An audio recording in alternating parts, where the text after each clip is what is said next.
Hi, I'm Devin Beek, owner of MotoCult, and today I'm going to show you how to install Stage 3 kit. We'll be taking apart your stock motor and installing the Stage 3 kit. You'll also be able to use this process to install Stage 1 and Stage 2. All right, let's get started. On the other side, we're going to start first with emptying the float bowl of the carburetor. So we're going to make sure our fuel is off. I have a little catch on the other side, and there's a drain. Actually, let's go take a look at that. This is your drain tube for your float bowl, and I simply just have it routed so it'll drain into a catch. The gasoline safe container there. Now we're going to use a flathead, and we're just going to twist this lefty-loosey. You should hear the fuel start pouring out into your catch.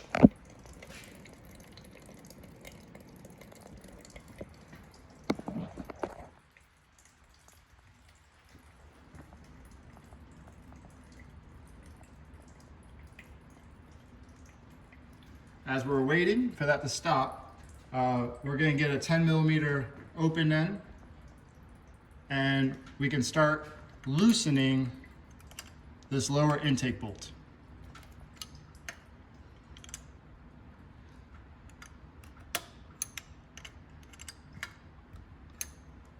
This bolt does not need to be removed all the way. It needs to be loosened up, so there's maybe a 1/8 inch to 3/16 inch gap between the bottom of the bolt head and the intake. All right, that's pretty close there.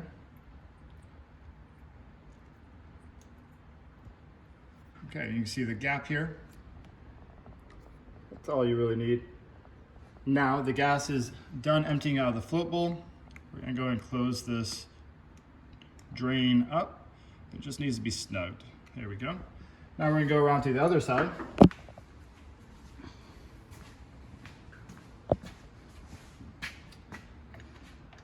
I like to move the kickstart out of the way. I will move our gas catch out of the way as well. Now this upper intake bolt, this does need to be removed all the way. So I'm going to get that started.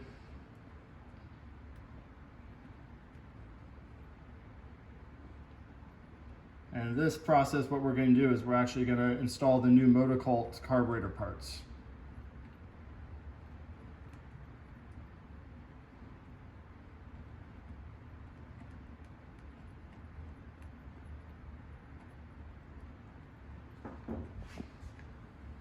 All right.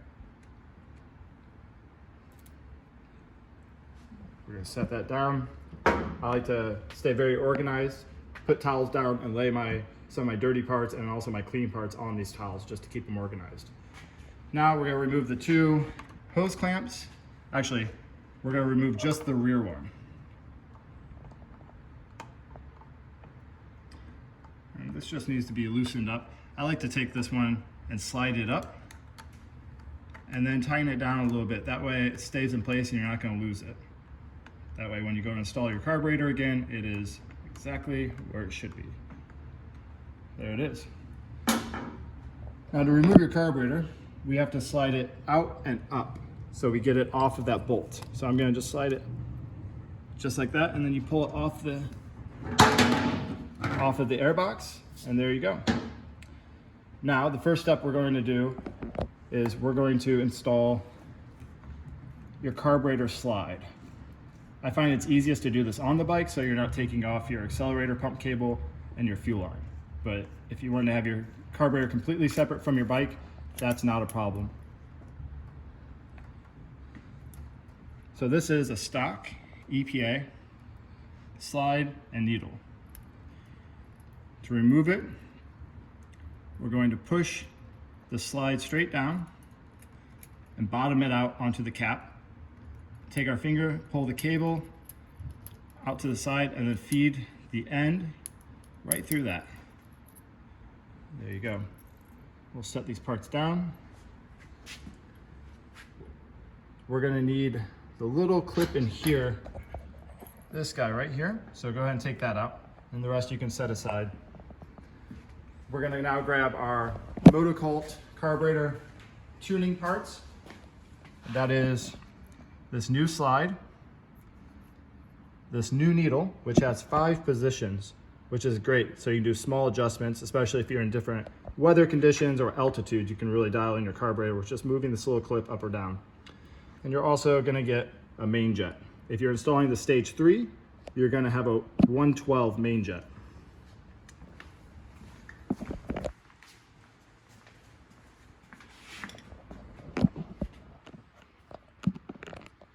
First, we're gonna install the needle. Decide what, they should come with the clip in the center, but you can adjust it any way you want really.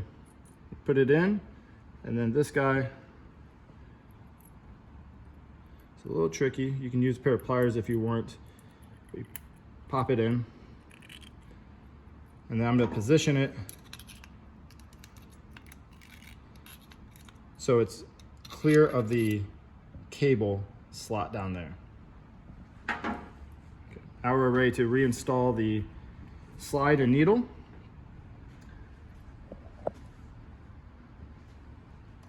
We're gonna take make sure your rubber gasket in here is in place. If it's not in place, that's falling down, it's gonna make it very difficult for this step. So feel free to, if it's not in place, you can take a little sealant, some RTV or something, Yamabond, and you can put it on the backside and put it in there, and that way it sticks to the top. We're gonna take the spring and we're gonna feed the cable through it. I'm gonna grab the end of the cable and then push the spring back like so. Now I'm going to reverse this process. I'm gonna put the cable end through the slide and then down there. You can see how it fits right in that little recessed area there. Now I'm gonna release that spring slowly. And there you go. You have just installed your new needle and slide. At this point, we can install it back on the carburetor. The slot here, the guiding slot, is opposite of you on the carburetor. You want to make sure you locate it, move it side to side. When you find that slot, the slide will go down with 0 resistance. Make sure it's tightened up. This is designed just to be snugged up by hand. No tools are needed for that. Now I like to go in here and make sure that that slide opens up all the way. That means your cable is adjusted properly. Yeah, can we get that light back there?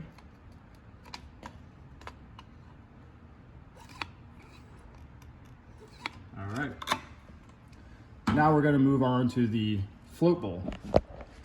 For this, you're gonna need a Phillips. You have 3 float bowl screws.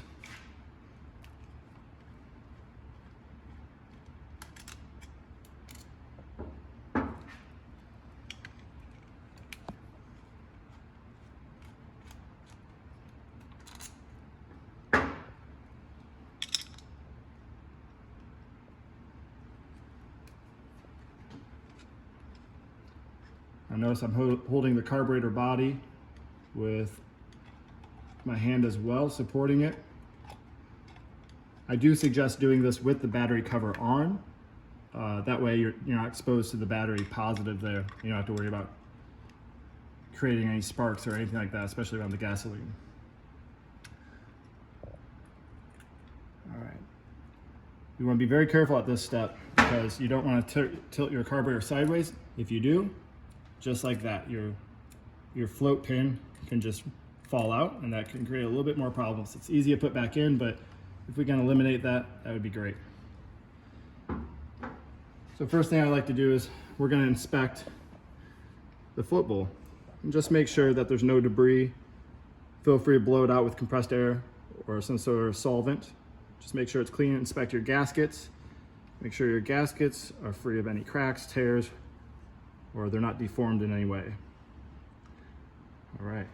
Now we're going to move on to removing the emulsion tube. This is a 7mm socket.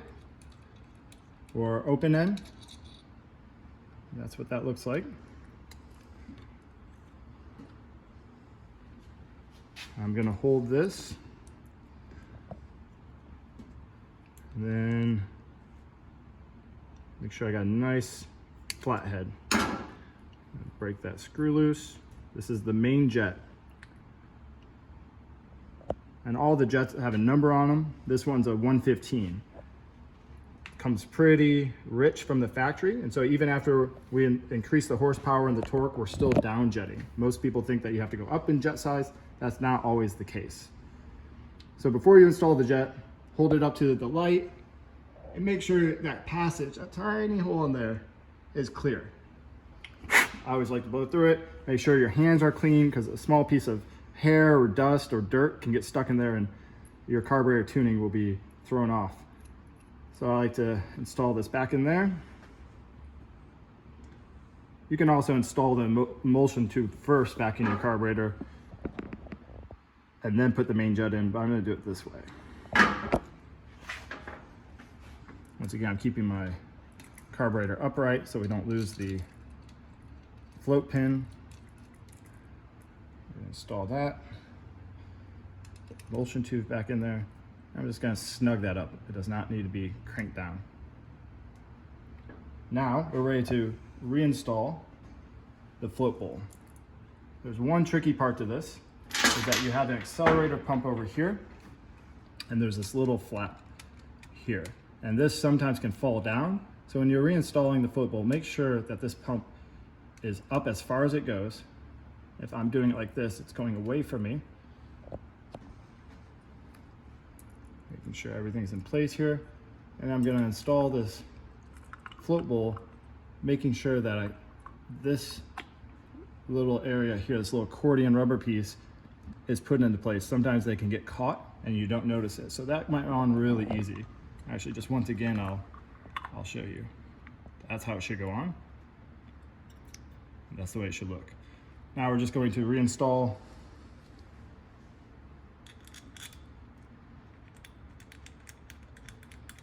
all 3 bolts here.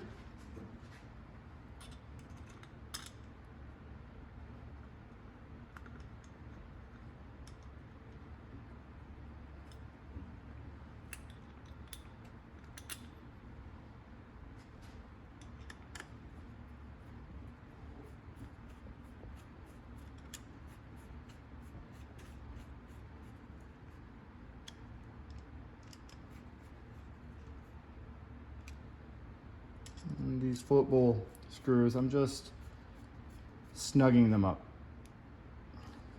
All right, so this is your carburetor. Now this is tuned for your stage 1, stage 2, or stage 3.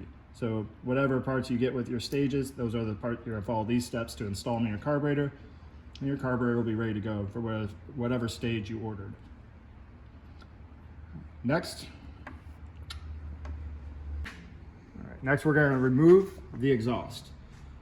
This exhaust system is going to be a little bit different than your stock one possibly. I've been using this bike to run some tests, and this is a custom performance exhaust I'm developing. So if you notice small changes, that's why. We're just going to remove the exhaust nut from the stud here.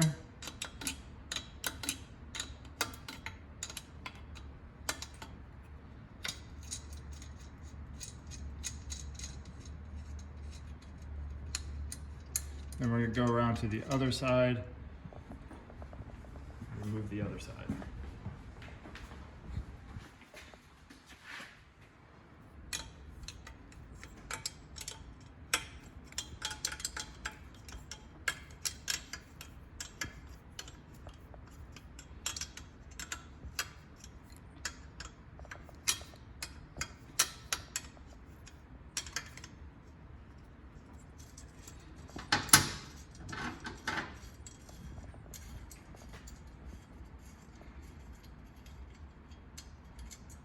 Okay, now I'm going to set all my exhaust hardware in one location so it's easy to find when I go to reinstall it. There's no rear hanger on this exhaust. It was removed for testing. So now we're going to Just remove our exhaust by pulling it forward away from the engine.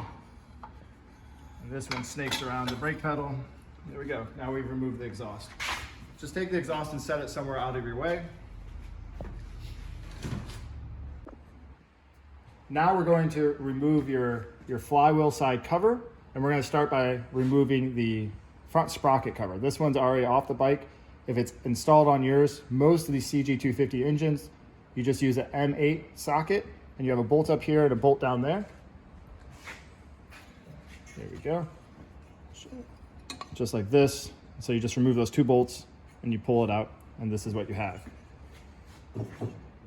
It's easiest to remove this wire guide right here. Pull that off. I like to try and keep this intact. I'll set that down in a little space here. And then we're going to remove, well, actually at this point we can remove the viewing hole here for the crankshaft. Use a really nice wide squared off flathead for this. Make sure that the O-ring is attached. Set that aside. Now we're going to do the timing viewing port here, and just open that up. Once again, there should be an O-ring attached to it. Make sure that's there. Now we are ready to remove the cover off the starter motor gears.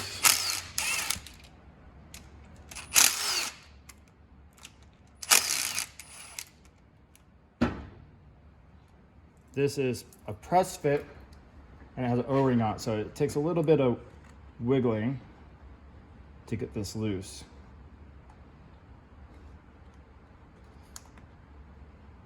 If you need a little persuasion, you can just work that off, just very gently. Now there are two shims back here, so as you pull it off, pay close attention. There's one shim that's stuck back there. You do not want to lose that guy, so I'll pull him out, and then I'm just going to put him back on, and then set this aside, all intact like this. Now we're going to remove the cover. There's one bolt back here.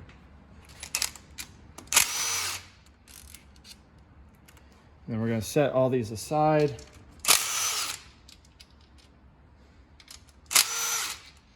Now I have a little catch pan down here. You're not going to lose a lot of oil, but you will lose some oil. So you can throw down rags or towels or a catch pan.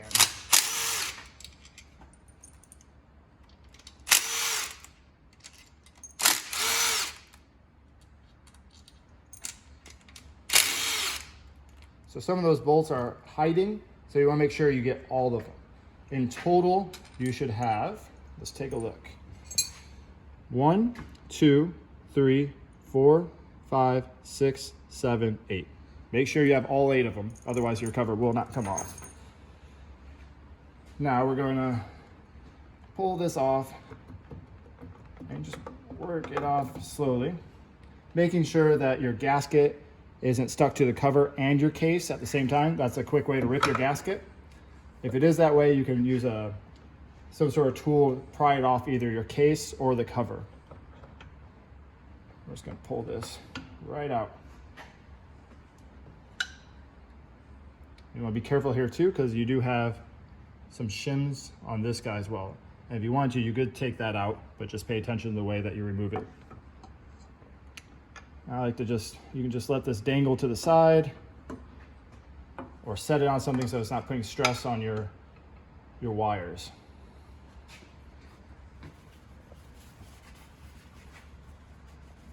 Now we're going to use a 14 millimeter and an impact.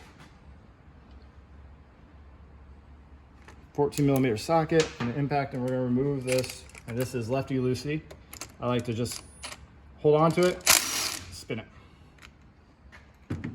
We're going to set this aside. Now notice I'm putting all my pieces on one towel so it stays organized. All right. Now we're going to use a 22 millimeter socket and your MotoCult flywheel puller tool. There we go. This just simply inserts into the threads on your flywheel. You're going to tighten it down until it stops.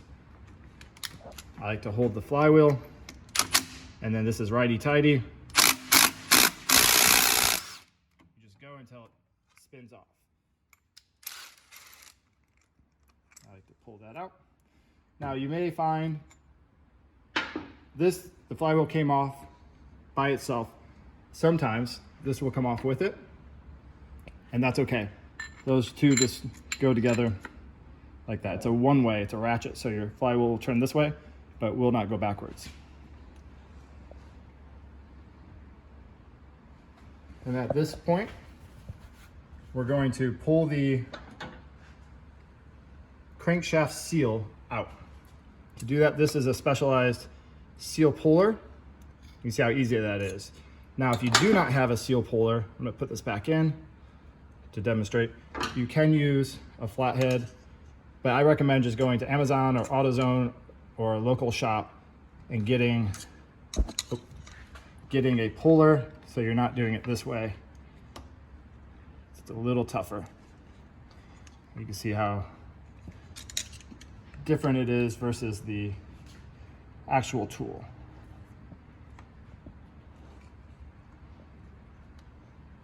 So work it out, making sure that there we go. You really want to focus on not hurting the sealing area here, the lips.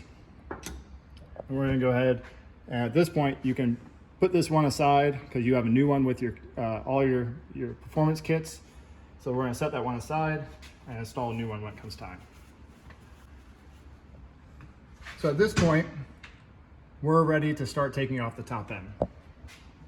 We're going to start by using a 10mm open end or speed wrench, whatever you have. And we're going to break these loose.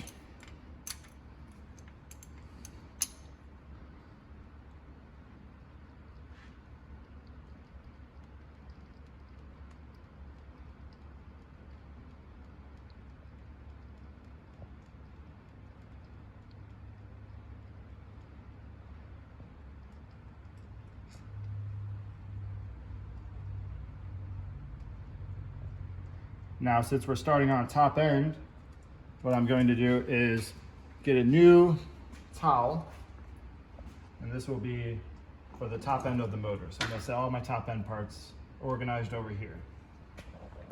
Now we're going to grab a 12mm. We're going to take this out. This is a long bolt. This bolt actually goes all the way down and holds this plate in place. And that actually is holding your lower rocker arms.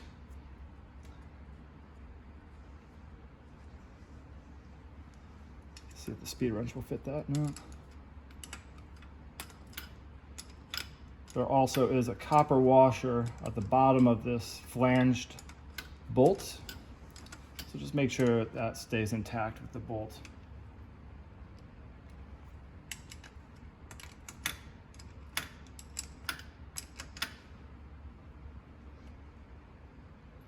Probably be easier if I had a socket, but so feel free to throw a socket on that, maybe an extension.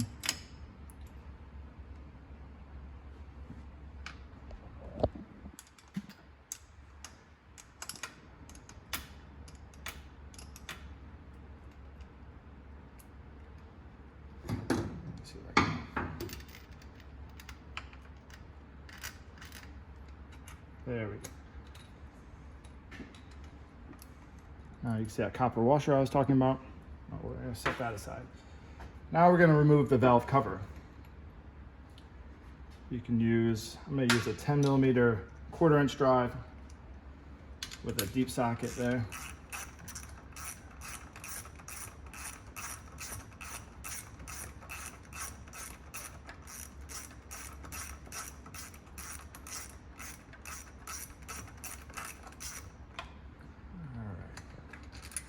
So that one's freed up. Now we're going to go to the other side and remove the other two valve cover bolts. At this point, feel free to take your spark plug cap, push it out of the way.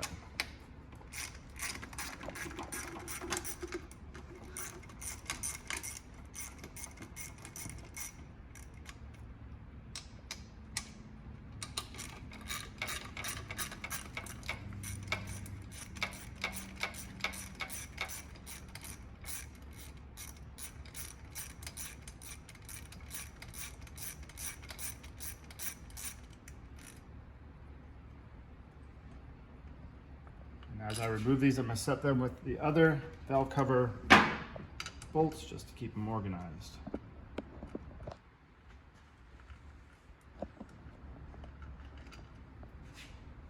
And you remove your valve cover. Now in all your stage 1, stage 2, and stage 3, you are provided with a new valve cover gasket. You may not need it. That's just there just in case. So you want to inspect your valve cover gasket by looking at making sure that your gasket is sticking up past the machine surface. So you see this one looks great. We'll continue using this one.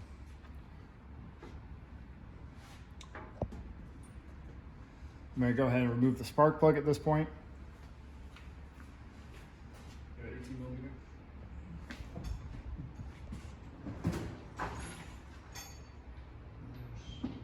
There's an 18 right on there. Let me grab a socket.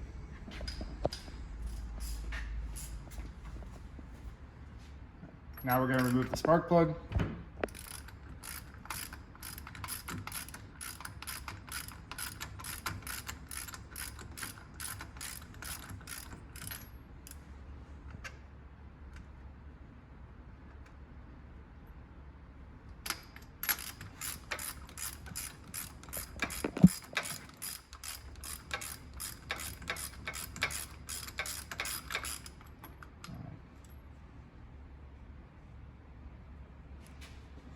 One important step before we take the rockers off is these are your tappets here. These are what you adjust for your valve lash. We're going to just loosen those up and then we're going to spin them out. You see now we've created a lot more space in here. There's plenty of slop. So that's where we want to be with it. We're going to do that to the intake and the exhaust.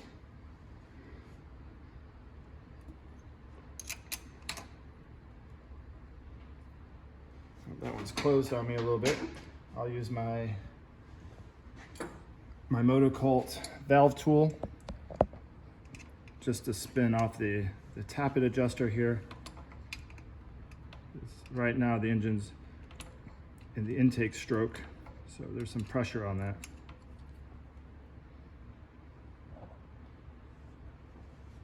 You don't need to remove them all the way, just make sure you have plenty of play in there. Now we're going to use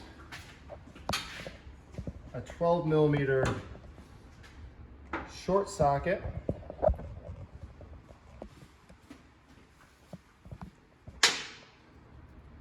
to break these 3 bolts. You got 1, 2, 3. Those are 12mm. We're going to go ahead and break those loose.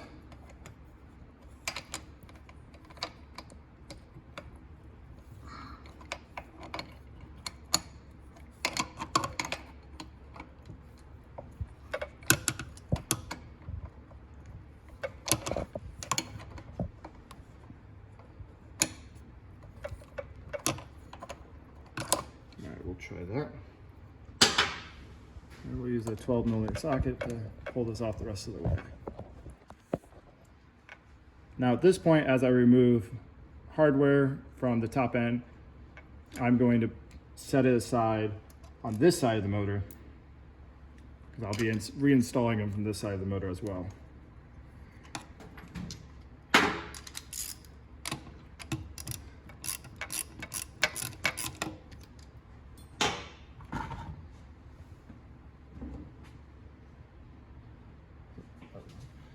Let me grab that 12mm shorty. There we go.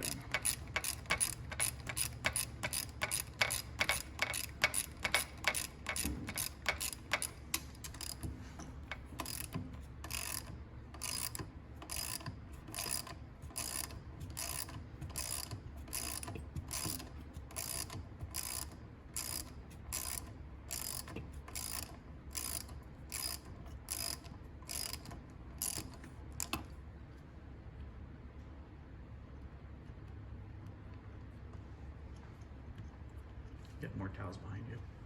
Awesome, thank you.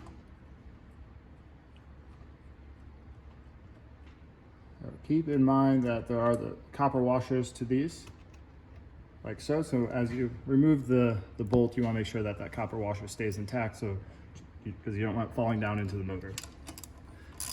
All right, we're very close to being able to remove the upper rockers.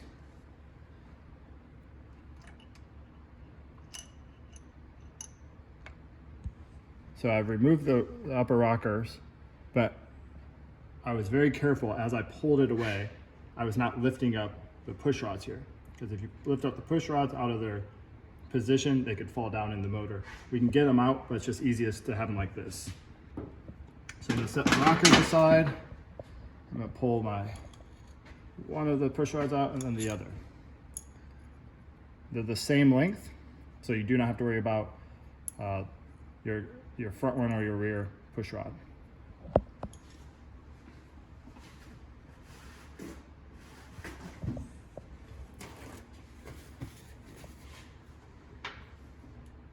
Did these get the... Okay. Now we're going to use the same 12 millimeter. And I'm going to break loose the head bolts.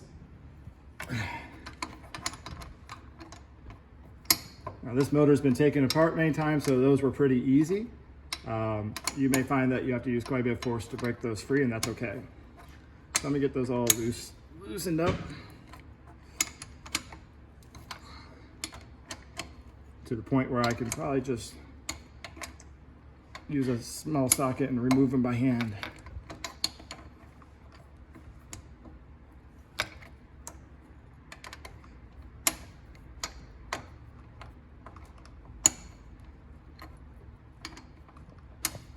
There's my last one. There's 4 of them.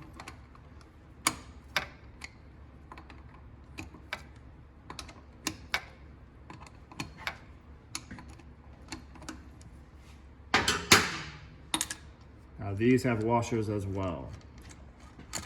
So as you pull them out,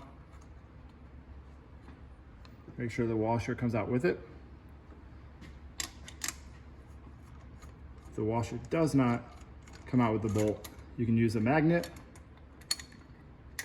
or you could simply,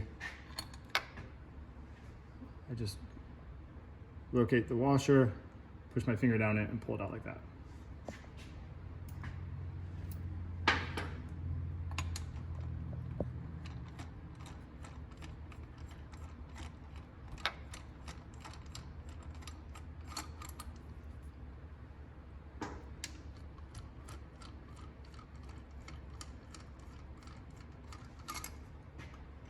All right, now we got all the head bolts with the washers.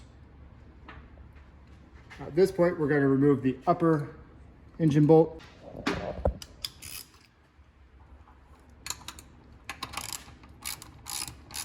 we go.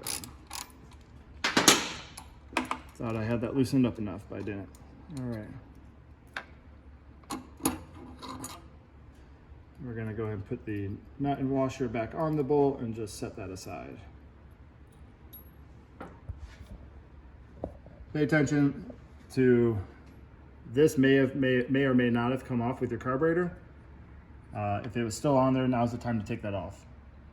This is called a phenolic barrier.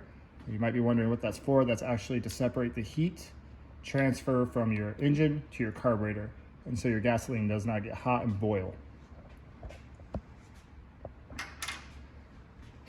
So at this point, we're ready to remove the cylinder head.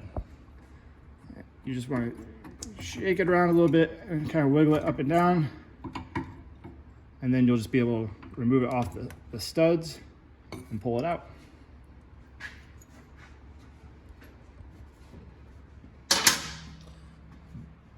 So for stage 1 and stage 3, you'll be reusing the stock head. For stage 2, you'll be replacing the head.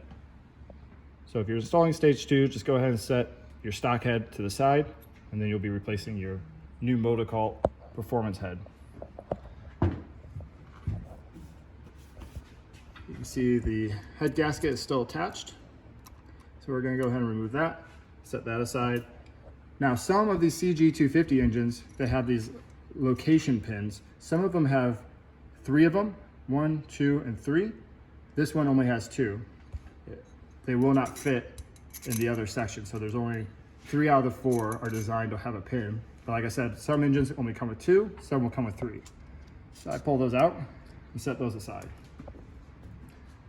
Now we are ready to remove your cylinder and piston. This should come off fairly easily. Same process, just kind of wiggle it around and pull up on it until it comes free. It's getting stuck on the gasket. There we go, the gasket dropped down. And now I'm just gonna keep pulling it up. There we go. Now you wanna pay attention because this also has location pins. So I got 1 location pin stuck in the cylinder, and then there's 1 location pin that stayed in the case. Okay, the one in the case is fine, but if it does move away with your cylinder, get stuck in your cylinder, you wanna go ahead and just remove that. And I'm gonna go ahead and just take this time to put it back into place. Actually, I'm gonna remove the gasket first, get it out of the way, because you're gonna be installing new gaskets. Stage 1, stage 2, and stage 3 require. Actually, there we go. You can see that fits much better there. So now, you got your circlip in here. I like to use a nice pair of needle nose, and then locate where the end is, where there's an open end on your circlip. I'm just gonna grab it and pull it out. Make sure you got a really firm grip on this. If you wanted to, smart thing to do at this point is to take some paper towel and put it down, put your piston at top dead center like it is, and you want to just make sure this is covering the area to your bottom end of your engine, because if you drop that circlip in there, this is going to be a much different process. So at this point, some of these wrist pins I can just use my finger and push out. You might need a tool from the other side, but I'm just going to push that out and then lift it out. And then I'm going to push it back in, and then I'm going to reinsert the circlip so we don't lose it.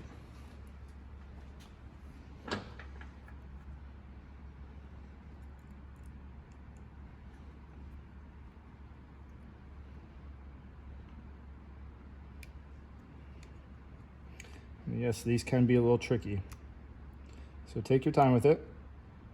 It should go fairly simple. And if it doesn't, then don't force it, because you'll end up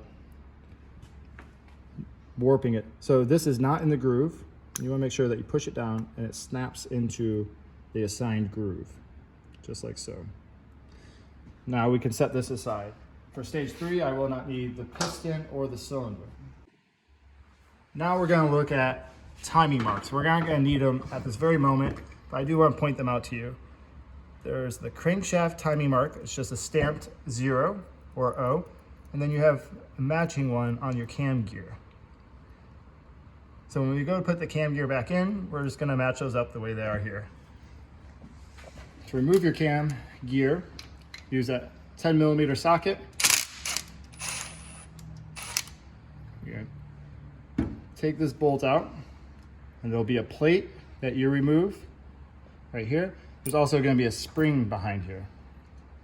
Okay, I like to use some needle nose pliers, and I'm going to hold the cam gear as I pull this shaft out. Okay, just like that. Now there is one shim that sets back here, so make sure that that's intact. Now we're going to set this stock cam timing lobe aside, and we're going to put the MotoCult power cam on. So unbox your power cam.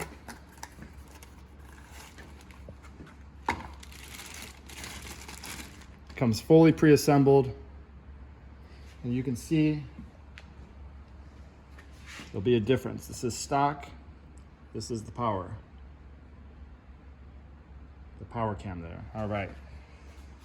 I always like to set parts that I'm not using, set them aside so I don't get them mixed up. Now we're just going to reinstall the gear. I'm going to locate the timing mark. It's a little hard to see on this one, but it's just that little 0. So on the stock one, it was stamped. This one looks like it's lasered on there, so pay attention to that. I'm going to go ahead and turn that facing down. And as I slide it in to the matching gear there we go. So that's what it should look like. See, can you get in there a little bit more? Oh, perfect, yeah, there we go. That is what that should look like. All right, now we're gonna take the shaft here, make sure that washer is intact, and we're gonna slide that back in. And you see the orientation of it. This raised area here is to the bottom. And this could be a little bit tricky. You should not have to force it.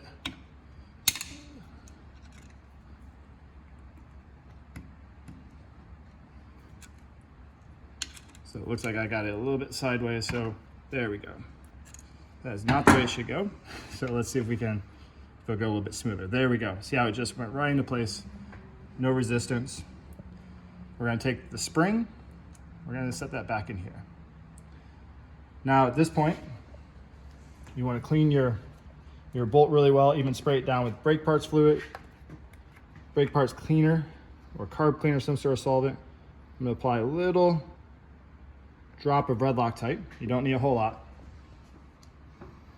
And then I'm going to reinstall this. You must make sure that the plate is lined up with this area down here. So I'm gonna go ahead and move this. Actually, I'm gonna move it this way. There we go. So there's no interference with this plate being bolted down. Double check my work, make sure that this plate is not overlapping this raised area here. Get that one more little snug up there. That looks good. Now we're going to take your MotoCult engine seal, the brand new one, and you're gonna go ahead and install that into your motor. To do it, you can put a little oil on it. Make sure that there's some oil on the inside here. If you need to, just use a little bit of engine oil. I just used some that dripped out of the motor in the catch pan. The catch pan was clean, so I don't have to worry about debris, dirt, or anything contaminating it. Now, we're just gonna locate that, and then it should go in with just a simple push like this. And you want it to just set flush with the outside surface there, just like that. All right, at this point, we are ready to put the flywheel back on. You have a wood drift key, which is pointed directly up at top dead center, and you also have the slot here. Okay, so we're just gonna go ahead and move that out of the way a little bit.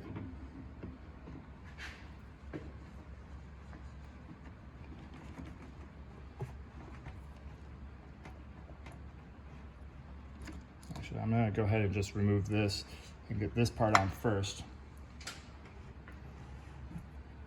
Move the flywheel or the crankshaft to top dead center again, and we'll put the flywheel back on. And this can be a little bit tricky. There we go. All right, so once it goes on, it should go butt up to the gear back here, just like that. It should look just like that. No extra spacing or gaps involved. Now we're going to grab the flywheel bolt and insert this in the 14mm socket.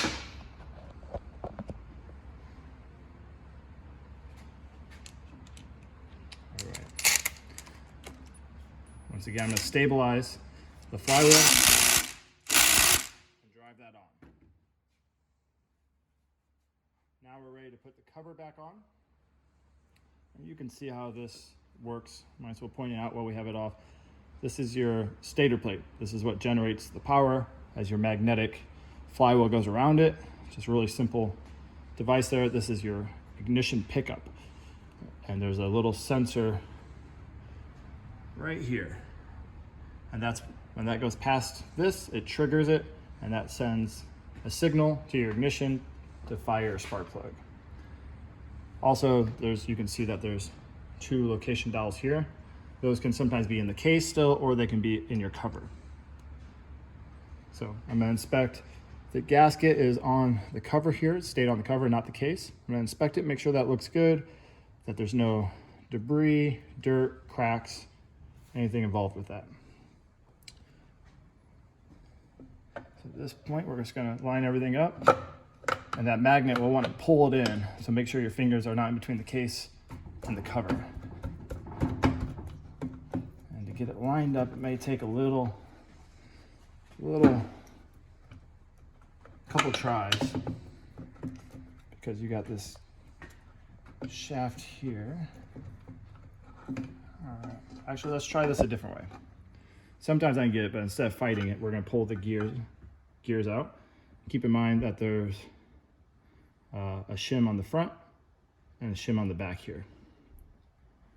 We're going to install this like that, so the big gear is in the back. Now, let's try this again. Be careful, once again, that magnet's going to pull the cover in like that. Ah, so much easier. All right.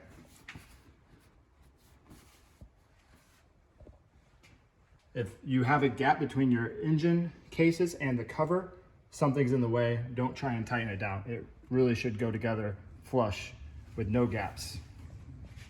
Now we're gonna go ahead and put our engine bolt back in. There's one really short one, and usually it's a little bit more dull than the other ones. That's the one that goes inside here.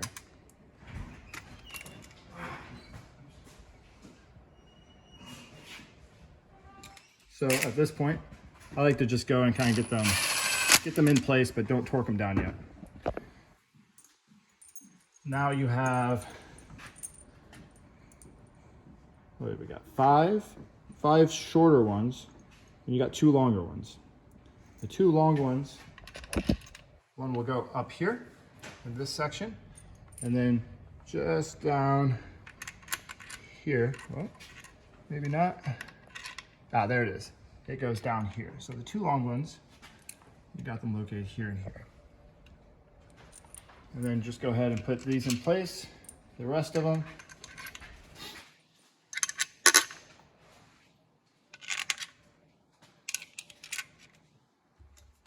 All right, now we're gonna go ahead and just snug all these out.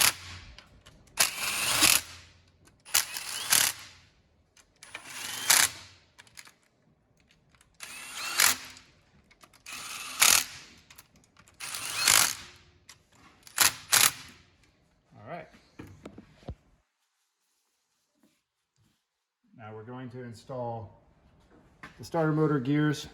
We left them intact, but now we're going to, there's a shaft here. We're going to go ahead and remove that pin and the gears. And make sure that that shim stays in place. So you do have a shim on the back and a shim on the front at this point.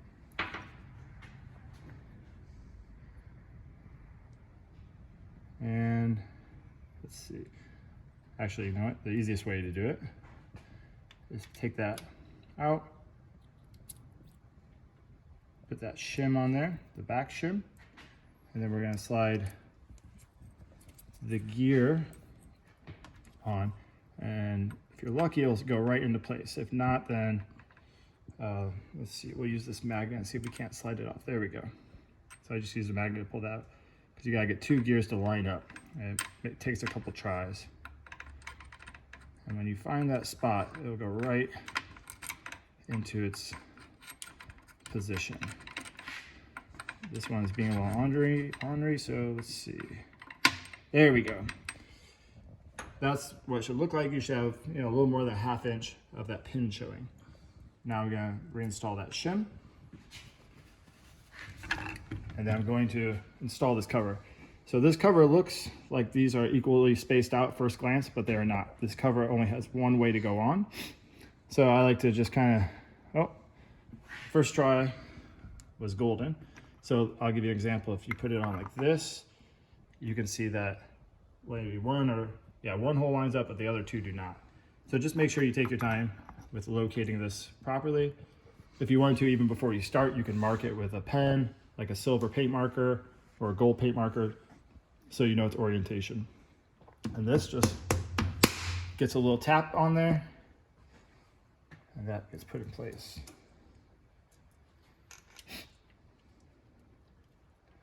Now I'm going to reinstall the 3 bolts that hold this on using an M8 socket.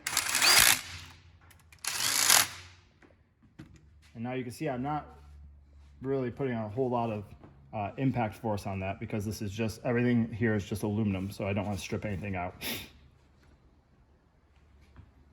Now we're going to put our cable guide back. Each CG250 motor is a little bit different, so this one just gets fed through there. And then I have my neutral wire coming out of my gear selector right here. That tells me when I'm in neutral. I hold this back.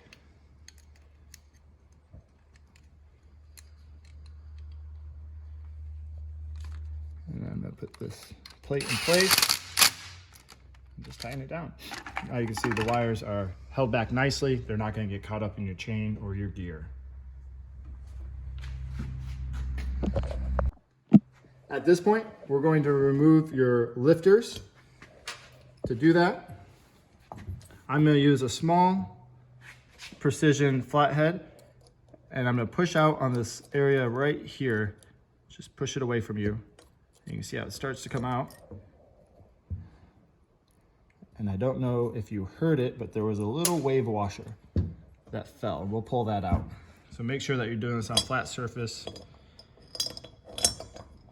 And these aren't biased. There's not intake and exhaust one, they're both the same, but I'm gonna try and keep the same orientation and set them aside. Then I'm gonna find that wave washer. That wave washer fell out from this little recessed area right here. Okay, so now we're gonna be swapping these over to the 250 power cylinder that comes in your stage 3 kit. If you have stage 1 and stage 2, this step does not apply to you.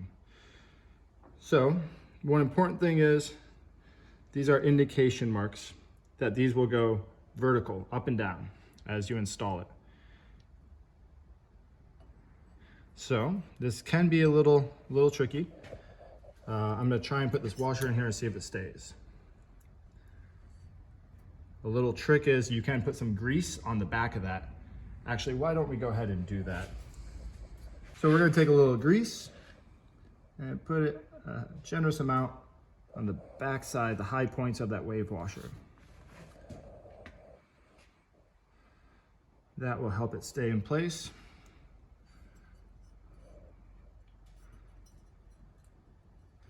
Make sure it's in that, there it is, clicks in. It's in that recessed area, and that should make the job a little bit easier for us.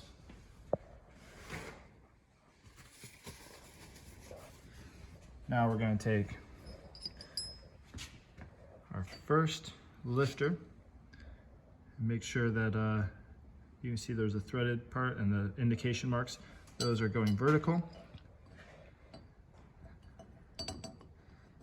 I'm going to slide that in, and then I'm going to take the other one.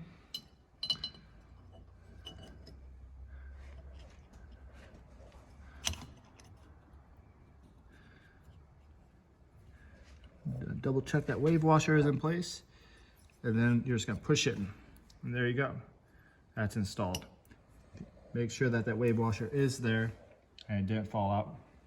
Make sure that these indication marks are up and down. If you need to, you can move it at this point slightly to make sure that those are as vertical as you can get them. Great. Now we're going to set that aside. Now we're going to talk about installing the piston rings onto the piston. Here we have the oil rings, you have your second ring, and you have your first ring. The way you can identify your first ring and second ring is there's a letter here, a single letter, and also the interior, the ID edge is beveled. When you install this ring, the letter will be facing up. Your second ring, you can identify it by having two letters here. And you install that one with the letters facing up as well. Now we're going to install your oil rings. You're going to take this piece here, install this, making sure that your ends close properly. And there's no overlap there. Now we're going to take one of your oil rings. There is no correct up or down on these, so don't worry about the orientation. You're going to place one of your oil ring ends in the bottom groove, like so, and then just wrap your ring around like so. Make sure that it's fitting and that's all the way in the bottom groove here. Now repeat the process with your second oil ring. I'm going to take one end, and I'm going to put at the top.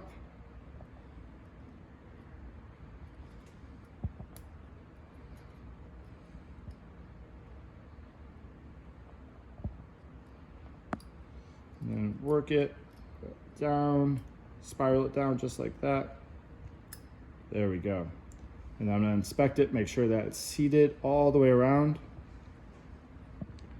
just like so. That looks good. Now we're going to move to the second ring. Once again, the markings face up. We're going to do the same thing. We're going to locate one end into the groove. I'm putting this end in, and then we're going to work that ring around just like that. And then we're going to inspect it, make sure that it is in place. Everything looks good. Now we'll put the top ring on with the marking facing up. I'm going to do the same thing, put one end into the groove and just kind of work that ring around with your finger until it falls into the top groove. Once again, inspect that. Now we're going to get these ready for install.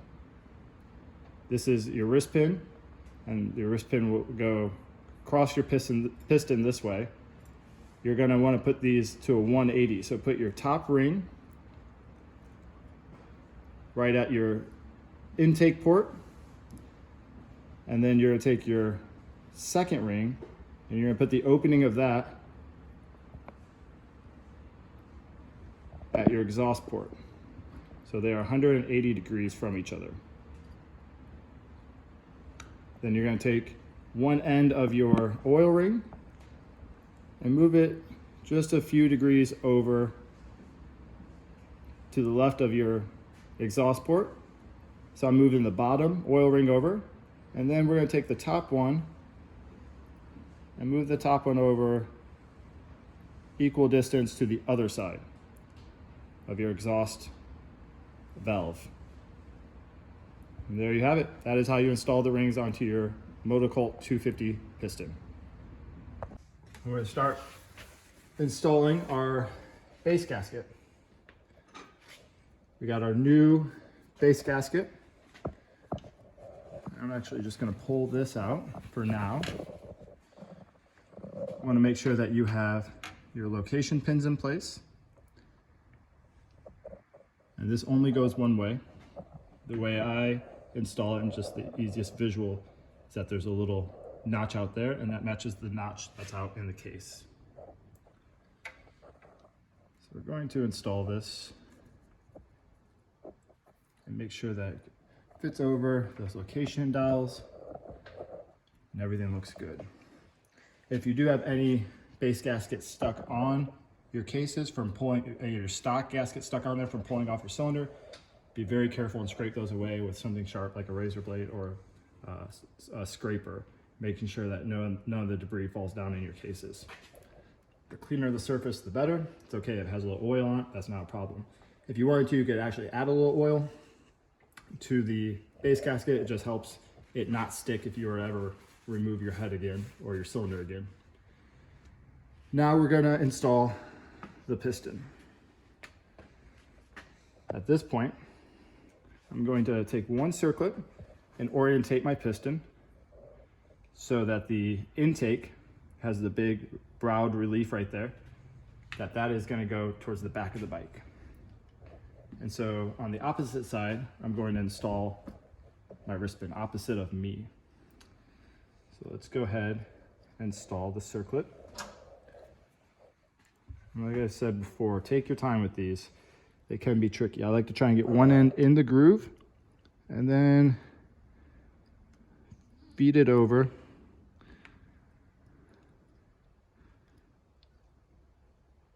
until it goes in. It's extremely important to make sure that it is in place. You see how this one's being a little stubborn? So I'm gonna push it down and around to make sure it is in place. I even will move this over slightly, millimeter by millimeter, to make sure that the gap there is not in this little recessed area there. So I'm gonna get a close look at it, confirm that looks good. At this point, I'm gonna orientate my piston rings. So this one, in the beginning, I think I said let's do the top one towards the intake. It really doesn't matter if it's intake or exhaust, but to be consistent with the video, I'll put the top one. The end there, or the gap, is at the intake, and then I'll turn this one around. The second ring, that's facing the exhaust. And then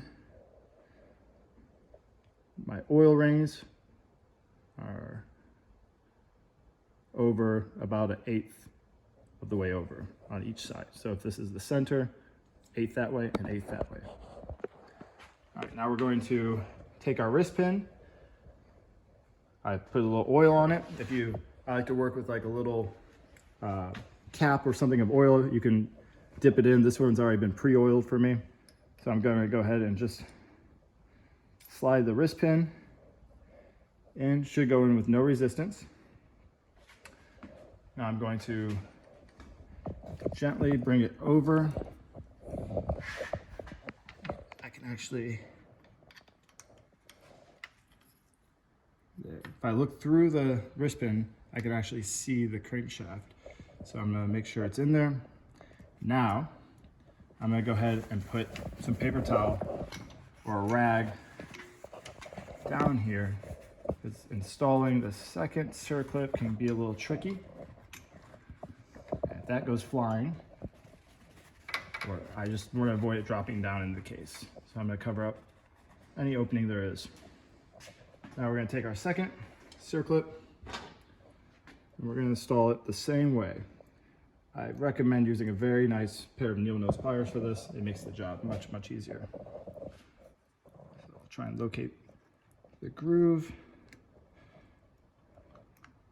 on one end.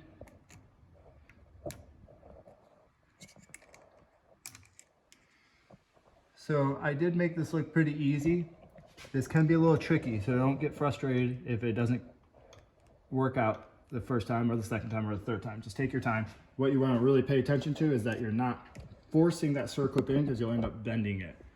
And if you do bend it, try not to bend it back. Just order a new one from MotoCult and put in a brand new one. So I'm going to inspect it. Ensure that it's nestled into the groove the way it's supposed to. Looks really good.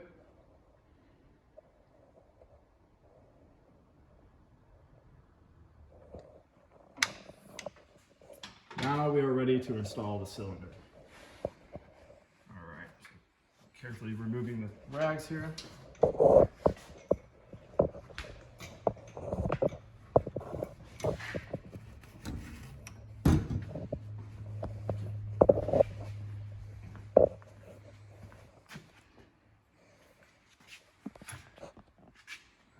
So now, since we are just handling the piston, I'm going to just double check my ring position. Looks really good. It's okay if they're off by a little bit. It doesn't have to be exact. Now I'm going to take a little oil and I'm going to oil up the walls of the cylinder, starting at the sleeve here.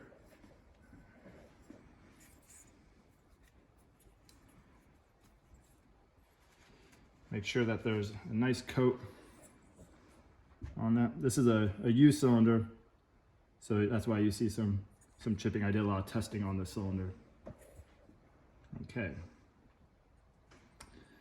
So there's two things you have to watch out for. These are your lifters, and those will go around your timing cam. Your timing cam will sit there, and that's what causes your intake and exhaust valves to open.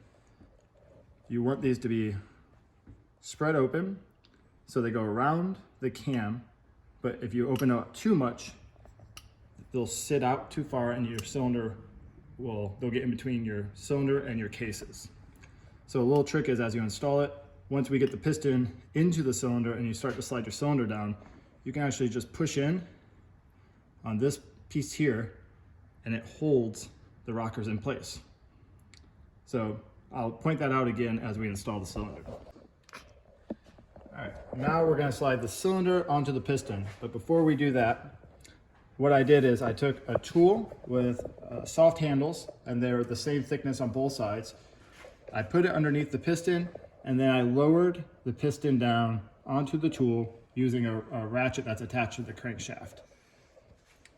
That stabilizes the piston so we're not chasing it up or down. It makes it a lot easier. All right, so now locate your cylinder studs. And then you want to make sure that the top of that piston gets into the cylinder. Now we have the intake side facing, the gap is facing the intake side here. So what we're going to do is put the cylinder sleeve over where the gap is in the rings. I'm going to push down just gently to hold it in place. I'm going to take a screwdriver and push in on this side.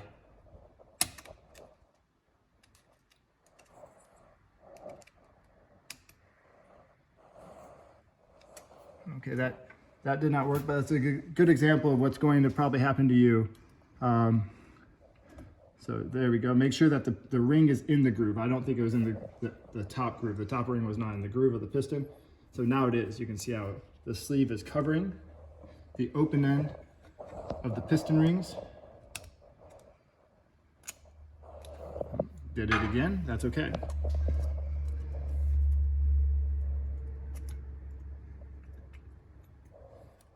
Feel on the other side. Make sure that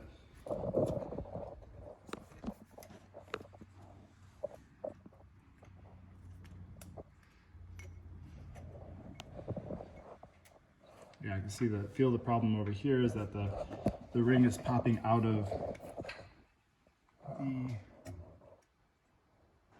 the piston groove. There we go. Now I've confirmed it. I'm just gonna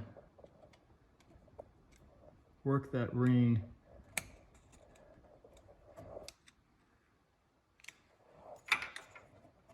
there we go.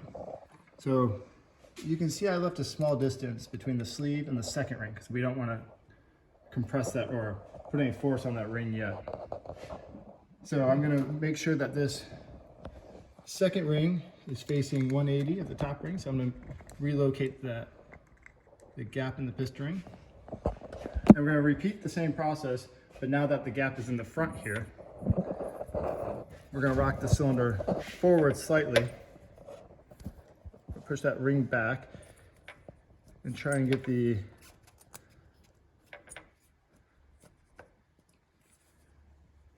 There we go. I think, yeah, we're covering that gap there. So now we're going to work this ring around while I'm putting a little bit of pressure across the front of the cylinder so it doesn't pop out of place.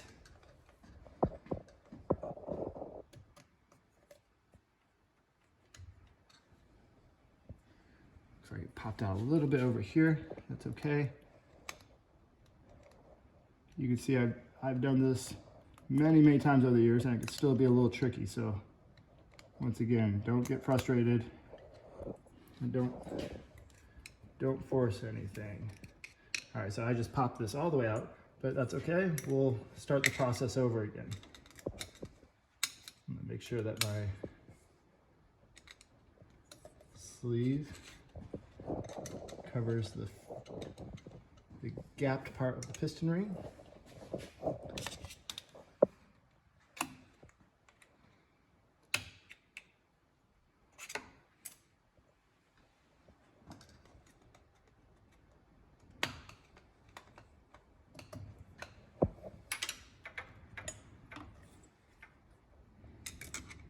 So you see I just kind of keep chasing it back and forth, but a little bit of patience.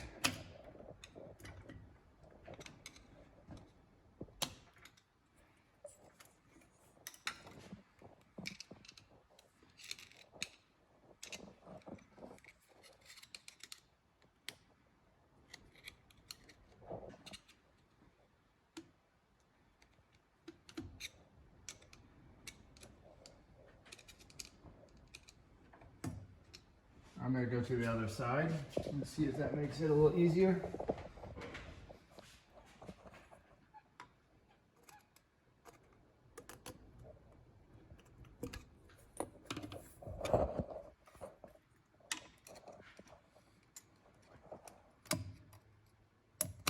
This is good. I'm not making this job look simpler than what it is. This is what it's actually like.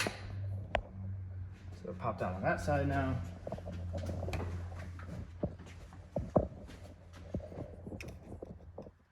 So this part, I actually smashed the ring out of the groove. So I'm gonna go ahead and lift up the cylinder a little bit. There we go. Put that all back in. There we go. Luckily, the oil rings are really easy. So that went in really well. And you can, yep. So what we're gonna do now is I'm going to remove the tool by reversing the rotation of the crankshaft. And then I'm going to go to the other side. We'll take the camera to the other side now.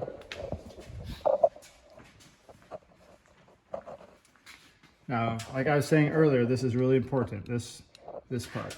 You got your lifters, and if you want them to stay in place, because they'll want to fall down, you just push in with your thumb, and then you're going to start lowering the cylinder and making sure that those lifters are spaced like this, because if they're too far, you are going to catch the case and your cylinder won't go all the way down. So we're going to start working it down. Sometimes it gets snagged a little bit on the base gasket. Okay, there we go. Just got past the base gasket. My lifters are in place. All right. Your piston is in your cylinder now. Well, I got the crankshaft, the tool on the crankshaft, so what I'm going to do is I'll hold the cylinder down and just spin the crankshaft counterclockwise. And just make sure there's no snags, there's no resistance. Everything feels good.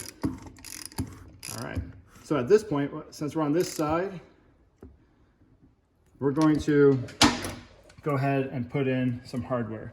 Earlier, we took out these two M6 bolts using a 10mm wrench or socket. We're going to put these back into place.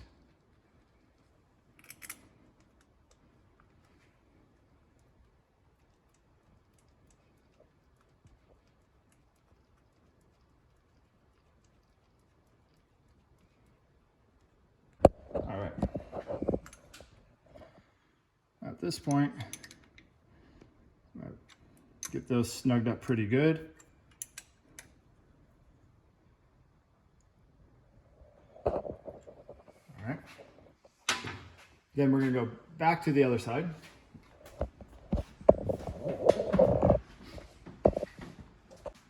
And we're going to install the head gasket.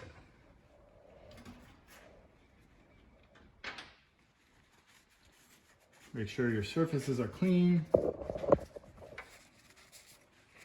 No debris. This will only fit one way, so try putting it on.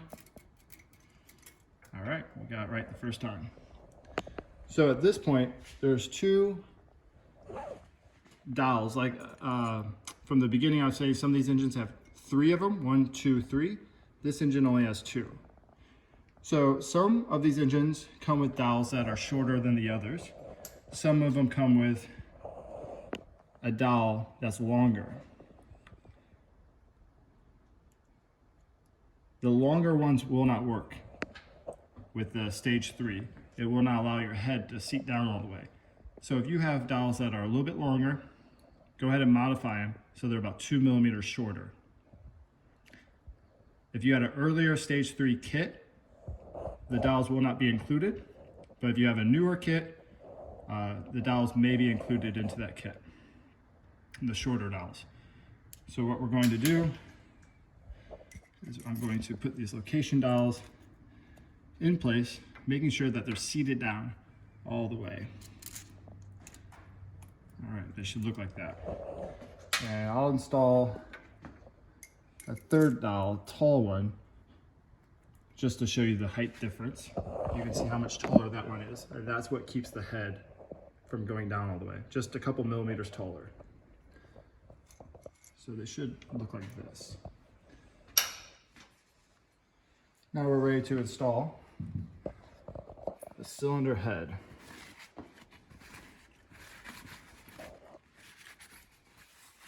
All right. So I always like to just inspect things while it's open. Make sure there's no debris. Make sure if your intake gasket's still on there, if it's baked on there, make sure that has good integrity. Everything looks good. We're ready to install it.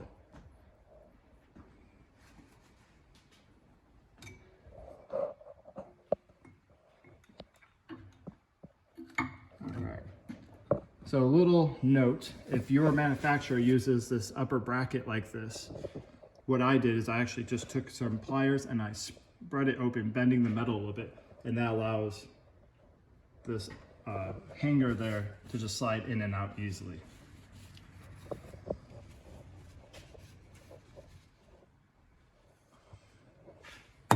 There we go. All right, at this point, we're going to put our head bolts back on, making sure that each one has a washer. So we're good to go. One going there. One there.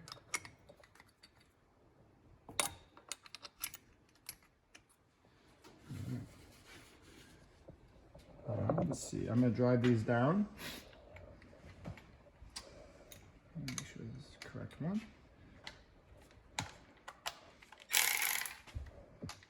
This is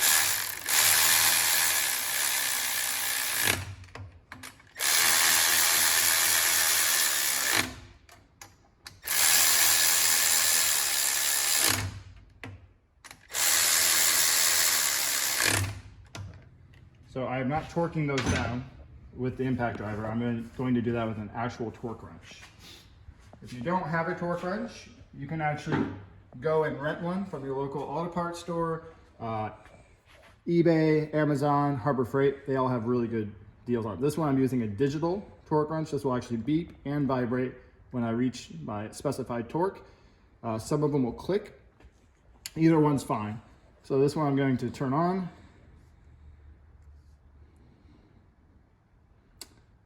All right, so it's already set. We're going to torque the head bolts to 25 foot-pounds. some people call it pounds per foot. Is that what it is? Pounds per square foot. All right, foot pounds is the most common one. So we're going to start by going in a crisscross pattern and snugging them up more and more as we go. You can see that crisscross pattern.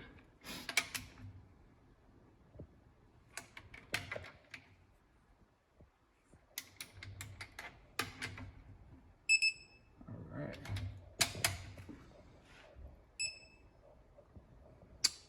It'll beep red when it's good. Okay, so we're getting close now. All right, so we're gonna go. All right, now we got beeping red. That means we're at our max torque. All right, there we go.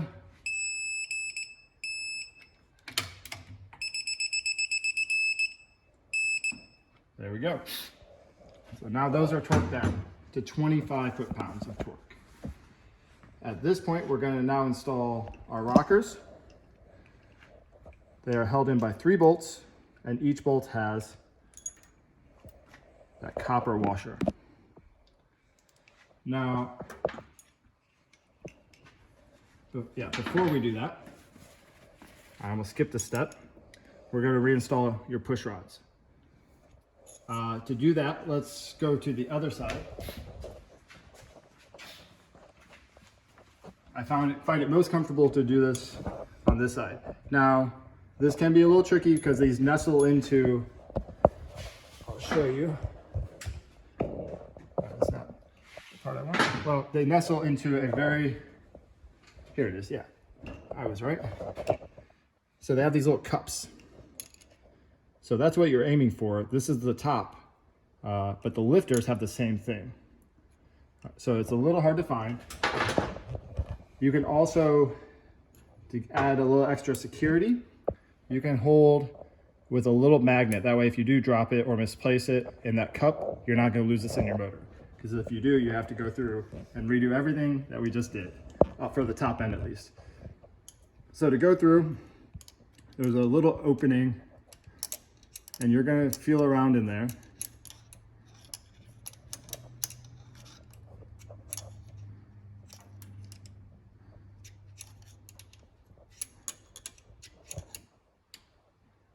All right.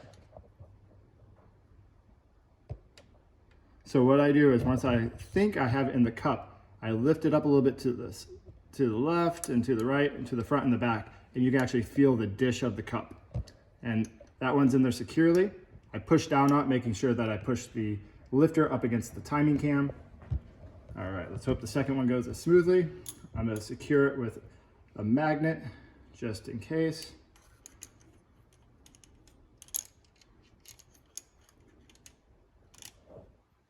And there's times where I think it's in there and it's not. So don't let go of it until you're positive that's in the right position. Oh, there it is. Okay, so there, I don't know if you heard that, but the lifter actually went down against the cam and then the push rod fell out of the cup. Okay.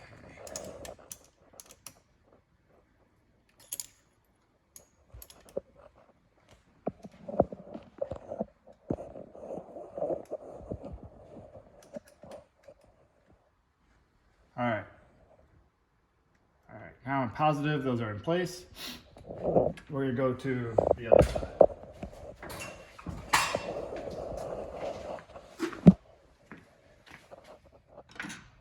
Now you might have been wondering what this stainless steel spacer is. This goes underneath your rocker like so. And the reason is because your cylinder is lower than, or your head, depending what kit you get, is lower than the stock position. So your whole top end moves down a little bit. And with the spacer, it compensates for that. So you're not modifying the length of your push rods, and the geometry and everything stays the same. So we got the spacer put in place. Now we gotta make sure each push rod gets put into these little cups. Okay, so very gently I'm going to slide one on and then slide the other. Now, I am making this look quite easy, so take your time with it, okay? And this is the important part, is that you hold down. Let's see if we can get a clear shot of that. There we go. See, I'm putting pressure down onto those push rods. Otherwise, your lifter could come up and your push rod will fall out of the cups. So what I'm going to do is put the bolts in. There we go. Locate one of them. Maybe. There we go. Just tilting that back, so there we go. So I can locate the bolt to the threaded part on the cylinder head. Now I want to get one of these tightened down or snug. I'm gonna really still try and hold, put pressure on those rockers, keeping them up against the push rods. There we go. There we go.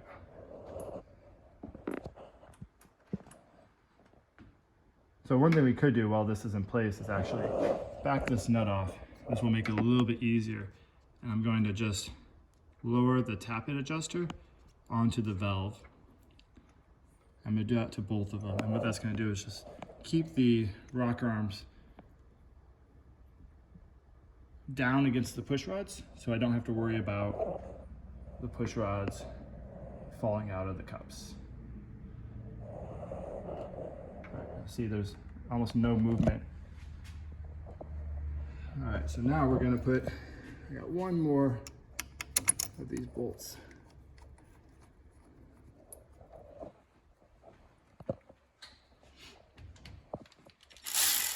I'll use a tool here just to tighten these down.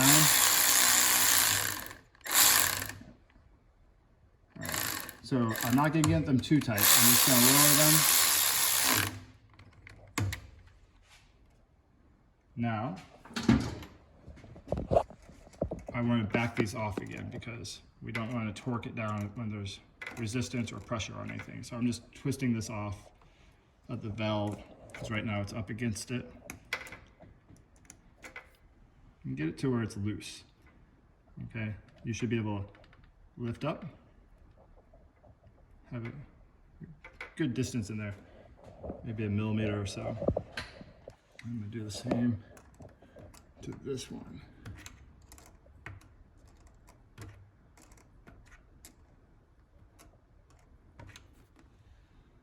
A little bit more.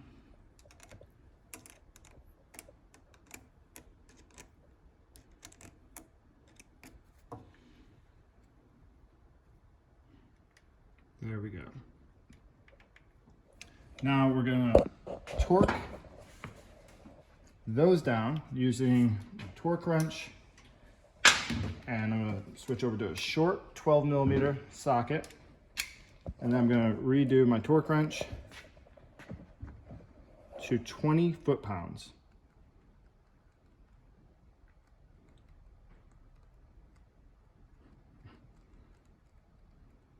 Let's take my time and do it right here.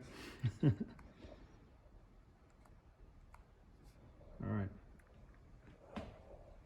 All right, I'm gonna start with this back one. I'm gonna do the same thing where I snug them up and go down the line, and then I'll come back and torque them. But I'm not doing it all in one go.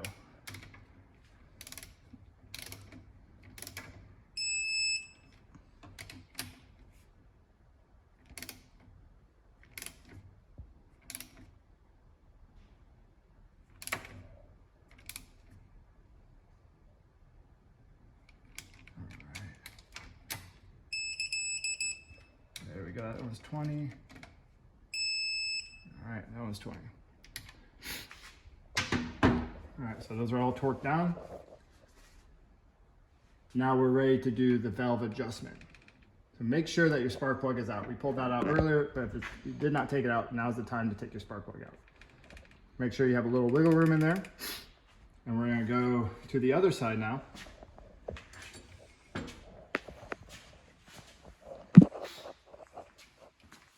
And we're gonna make sure that copper washer's on there.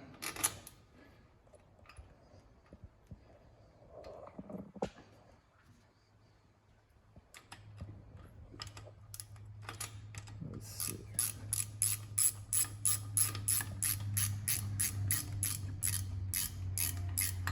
If you're having a difficult time getting this to thread in, it's possible that this is not lined up by those indicators. Those indicator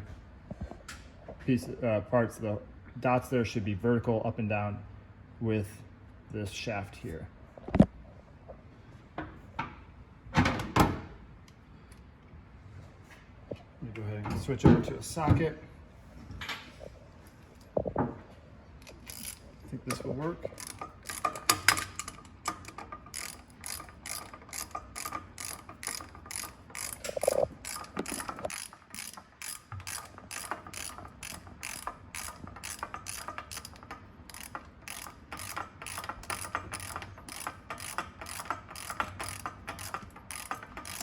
Socket with an extension would have been a better choice for this, but that worked. Tighten that down. Your piston is in the right stroke to set your valves. So we're going to use a 14mm socket. We're going to put it on the crankshaft here. And then we're going to go through the cycle here. So you got your exhaust valve. You see that's moving. And it's going to come back up. Now you're going to start your intake. Let's get over here. Your intake. That's going down and then up. Now you'll be on your compression stroke. If you ever want to check, make sure, I do it a lot, is I reach over and I cover the spark plug hole and I can feel the compression. Listen, you can hear the compression being released. So now at this point, I know I've confirmed I'm on the right stroke. We're going to get in. Let's see if we can get in there. There we go. Those marks are just balancing marks. Then you're going to come across the firing mark, the F, and then next will be the timing mark here. All right, so get that lined up. All right, it's actually lined up from overhead, but from this view, it's a little off. But line it up perfectly with the little notch right here.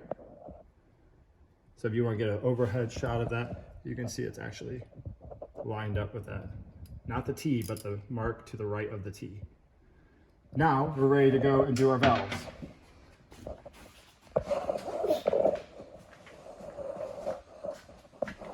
So I'm going to go to my feeler gauges and I'm going to pick out 4/1000ths on the stage 3, stage 1, stage 2, and stage 3. So this is 4/1000ths or 0.10 millimeter. Intake and exhaust will be done the same. So I'm gonna go ahead and put this in there. I'm gonna tighten this down. Make sure that the nut is not interfering with you tightening down the little adjuster. I tighten it up by hand pretty good. So it has a little bit of, the feeler gauge has some resistance on it. I'm going to put that nut down against the rocker arm. And now I'm going to use the MotoCult tap it adjustment tool. So this has a little square end, and then when you pull that back, it has a 10mm. So you can hold your tap it in place and secure it with that 10mm nut there. So let's locate this first. There we go. Got that over the adjuster.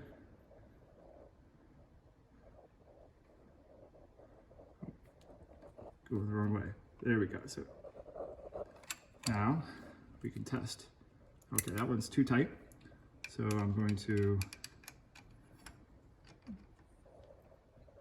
back this off, back off the top piece a little bit, and then tighten it down.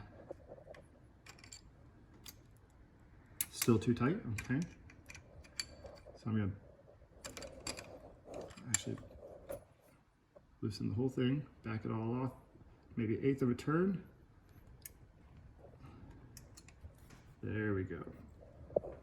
So when you do this, you should have a little resistance on that shim. Make sure your shim is not twisted and you're getting this false sense of resistance. Make sure it's flat. And as you pull it out, you should be able to just have a little drag on there. Now we're going to repeat the process on the exhaust side.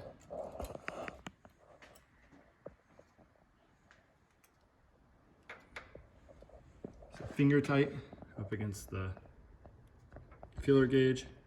Put the nut in there. We'll see if we can do this one a little bit better.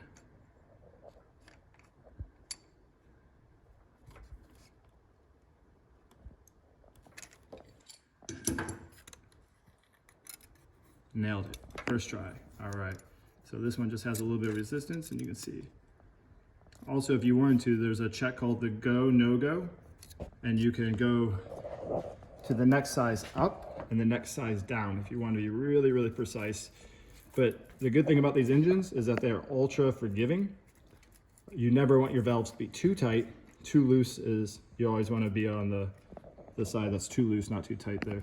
So a go, no go test would be you take the 3/1000ths and the 5/1000ths, and you'd be able to slide the 3/1000ths in there, but you wouldn't be able to slide the 5/1000ths. Well, those are stuck together, but you would not be able to slide the 5/1000ths. Now, if you can, that's okay. 5/1000ths valve lash is okay as well on these engines. These engines tend to just get a little bit noisier the more valve lash they have. All right, so we're just gonna double check our work, make sure everything looks good. We don't have any extra pieces laying around that we forgot to put in the motor.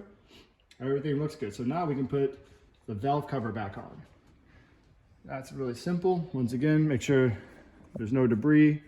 It happens sometimes if your stuff's sitting face up like this and you let it sit in your shop for a day, some debris can get in there. So let's make sure it's clean before you put it on. This we're just gonna slide on. You got your 3 valve cover bolts.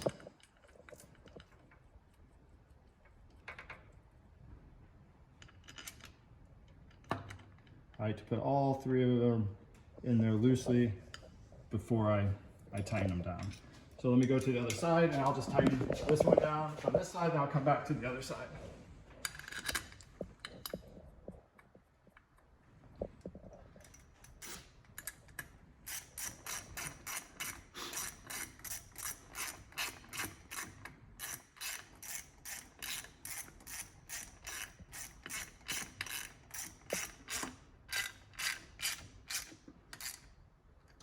These are, they don't need to be under a lot of tension. These just need to be snugged up. So that's why I like using this little wrench, so I don't, I have less of a possibility of over torquing them and stripping them out. So.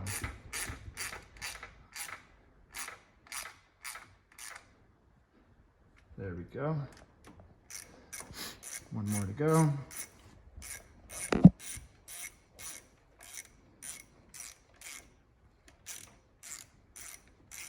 And I'm also gonna put the spark plug in while I'm over here.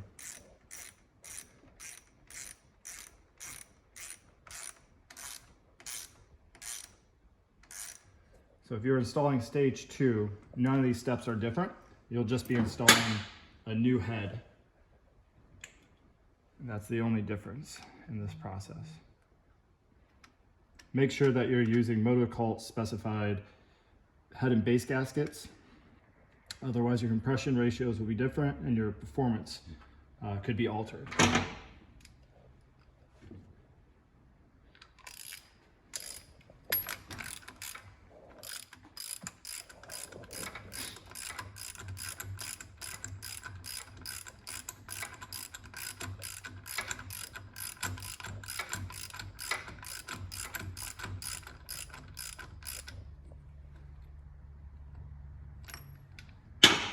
Put a cap back on.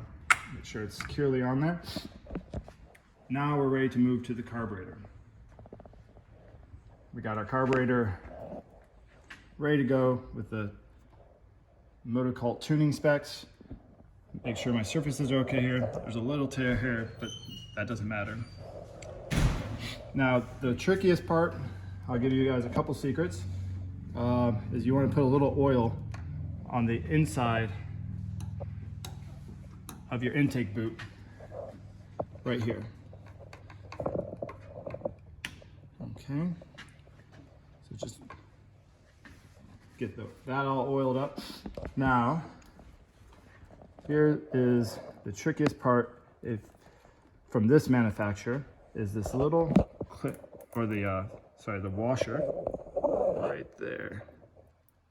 Okay, so I'm gonna try and keep that in place. Sometimes that folds down. If you have a magnet, you can actually put it on the outside here and it'll hold that split washer in place. Now we're going to take our phenolic barrier, our spacer, and you got to make sure that it has the correct orientation, because this will go on two different ways. This is not the correct orientation, so I'm going to flip that. If you do not have the right orientation, it will obstruct your flow. All right, so now, cameraman, can you see? I'm going to slide the boot onto the airbox and then slide the carburetor intake down. And I just gave that little split washer a little assistance, staying back where it should. So there we go. That's how we put the carb on this bike. Now we're going to take our M6 bolt that we removed earlier.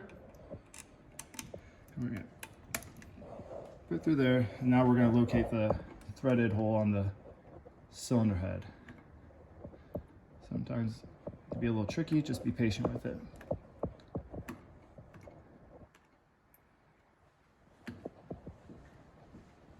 If you wiggle it around, keep wiggling it, you can, break that loose so you can put it in there by hand for the most part.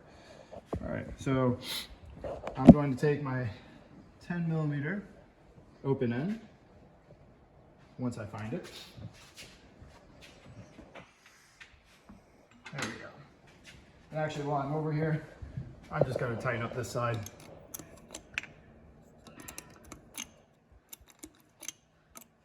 Sometimes you put the choke up and get it out of the way on this side.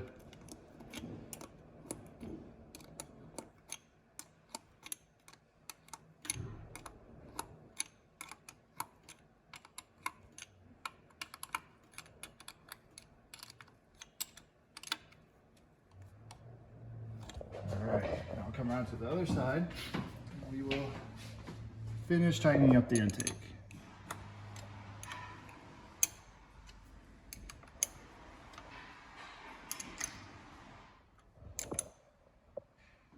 Just snug that up. Now we're going to focus on the airbox.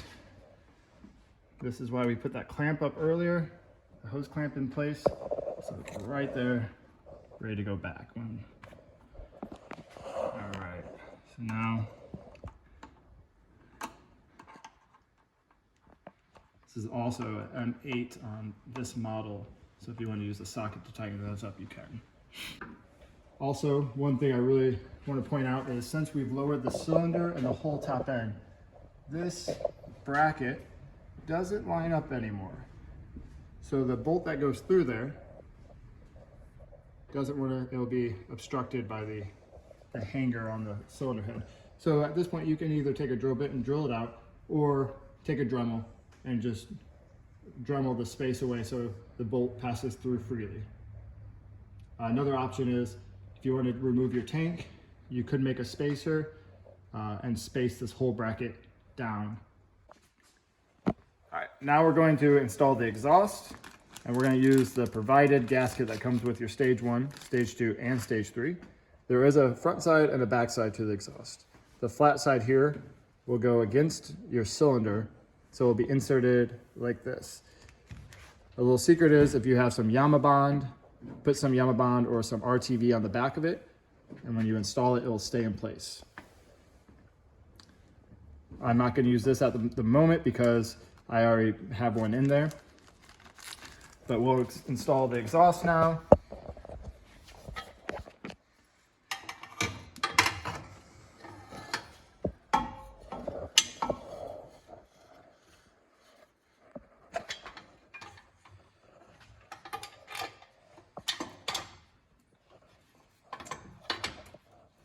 It's good to have a extra set of hands if you have a buddy that can help you.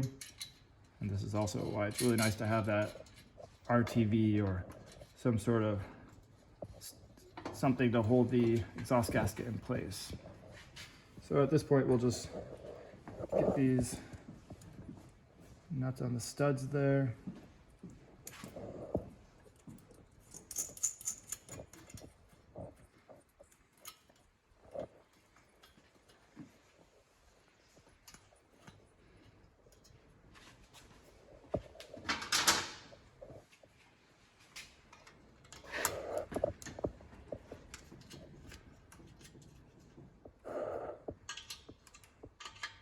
Make sure that you're tightening the left and right nuts down equally, and so your flange is spaced evenly on each side.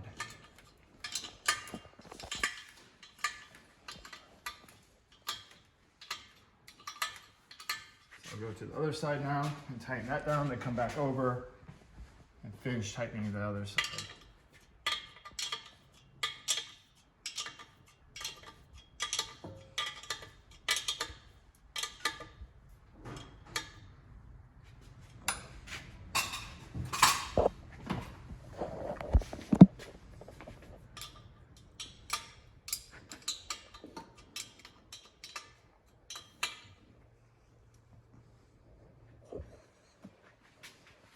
Now we got one more step. There's a bolt on the other side.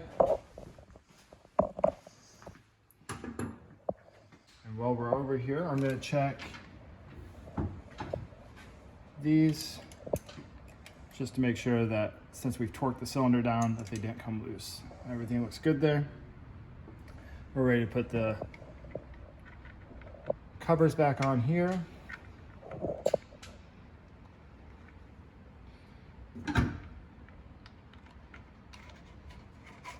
These do not need to be over tightened. They just need to be snugged.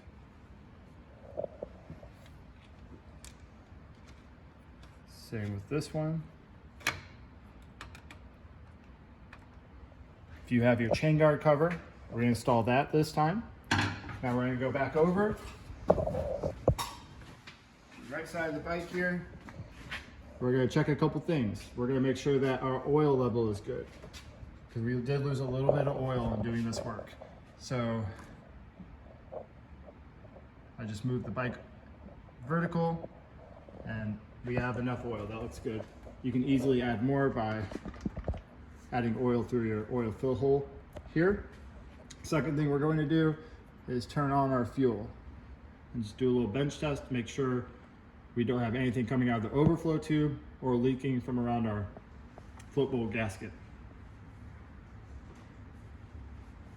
Now at this point, I'm consciously leaving this out because I'm going to be continuing dyno testing, and I'll have this motor taken apart many more times. One thing to keep in mind is that when you install a Stage 3 kit, you are getting a brand new piston and cylinder. That means this has not been broken in yet. It is crucial that you break it in properly during a 500-mile period. That means that you are varying your RPMs, you're not going for prolonged distances or times where you're full throttle. If you do so, you can actually start to consume oil because the piston rings have not seated in yet and created a really nice seal. So you could go through quite a bit of oil if you're going at high RPMs for a long distance of long period of time. One thing I suggest on all stages, Stage 1, Stage 2, and Stage 3, is that you check your oil level before every time you go out. And if you're going to go out for a really long cruise, say 60 to 100 miles, check it every time you fuel up or whenever you stop. Just make sure you have oil in your engine just in case there is oil consumption during the braking period.